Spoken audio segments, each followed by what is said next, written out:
We all know what it feels like to be the odd one out, to look at the world around us and feel like the rules everyone else follows are just wrong. Most of us eventually find a way to fit in, but for some, that feeling of being an outsider never goes away. It becomes the very foundation of their life. This is the story of a man who looked into the void of the future and tried to warn us about what was coming, even if it cost him his sanity. Friedrich Nietzsche was born in 1844 in a small Prussian village called Rejection. His early life was defined by a heavy atmosphere of religion and discipline, but also by a profound sense of loss. When he was only 5 years old, his father, a Lutheran pastor, passed away. Shortly after, his younger brother died too. Suddenly, this young boy was growing up in a house filled only with women: his mother, sister, grandmother, and aunts. It was an environment of moral seriousness and restraint, where every action was measured against a strict religious yardstick. From a very young age, Nietzsche became accustomed to solitude. He was a quiet, disciplined student who found more comfort in the pages of Greek and Latin literature than in the company of his peers.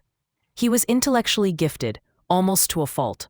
By the age of 24, he achieved something nearly unheard of in the academic world. He was appointed as a professor of classical philology at the University of Basel without even having a doctorate. On the outside, it looked like the ultimate success story. He had prestige, a stable career, and the respect of his elders. But inside, Nietzsche felt a growing tension. He respected scholarship, but he started to feel like the university was a cage. He saw his colleagues rewarding conformity and safe thinking, while he was drawn to the raw, life-affirming energy he found in ancient Greek culture. He felt that modern Europe had become rigid and hollow, and he was looking for a way to break the glass. That search for something real led him to the composer Richard Wagner. For a time, Wagner was everything Nietzsche hoped for. He saw in Wagner's music a way to restore the tragic, creative spirit of the ancients and to wash away the emptiness of modern society. Nietzsche poured his heart into this friendship, seeing Wagner as a mentor and a symbol of strength. His first major book, The Birth of Tragedy, was essentially a tribute to this vision. He argued that truly great culture comes from a balance between reason and instinct, between order and chaos. But the academic world hated it. They called it unscientific and speculative. This rejection was a turning point. It confirmed Nietzsche's suspicion that if you have an original thought, the world will try to punish you for it. As his ideas evolved, his bond with Wagner began to shatter. Nietzsche started to see Wagner not as a revolutionary, but as someone who had given in to German nationalism and the very religious themes Nietzsche was beginning to question. The breakup was messy and deeply painful. It left Nietzsche more isolated than ever, losing the last strong emotional connection of his early adulthood. Then, his body started to fail him. Nietzsche suffered from a laundry list of agonizing conditions: chronic migraines that would leave him in the dark for days, digestive issues, and failing eyesight. By the age of 34, he was forced to resign from his professorship. He became a wanderer.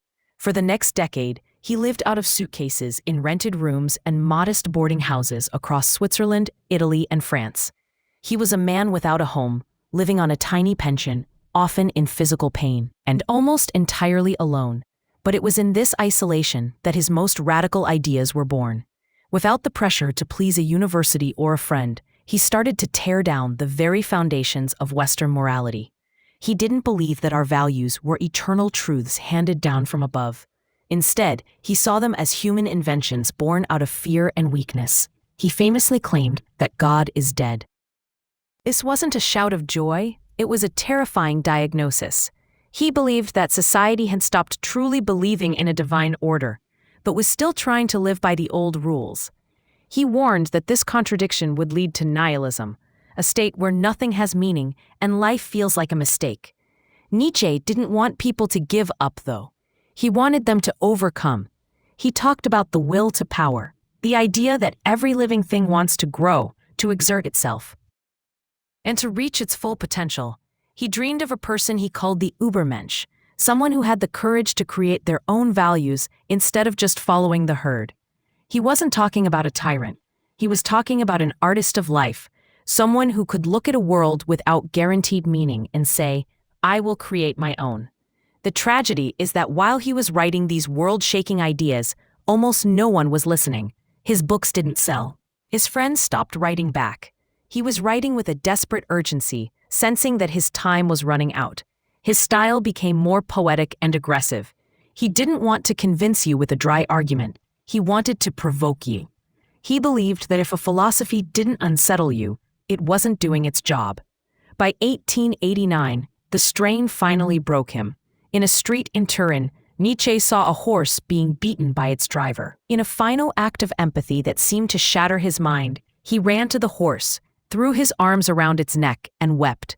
He collapsed and never truly returned to himself. He spent the last 11 years of his life in a state of mental darkness, cared for by his family, unaware that his name was finally starting to be spoken in the intellectual circles of Europe. Even after his death in 1900, the world wasn't done with him. His sister, who held very different political views, edited his unpublished notes to make them fit her own nationalist agenda. It took decades for scholars to peel back those layers of manipulation and find the real Nietzsche underneath. Friedrich Nietzsche lived a life of physical suffering and social rejection, and he died in silence. He didn't offer us easy answers or a path to peace. Instead, he left us with a challenge. He asked us if we have the strength to face the world as it really is, without illusions, and if we are brave enough to take responsibility for the meaning we find in it. He's shown us that the cost of thinking for yourself can be high, but the cost of not doing it might be even higher. So, what do you think? Is it possible to create your own meaning in a world that feels increasingly chaotic? Or are we all just part of the herd, whether we like it or not? It is a question that Nietzsche died trying to answer, and I would love to hear your thoughts in the comments.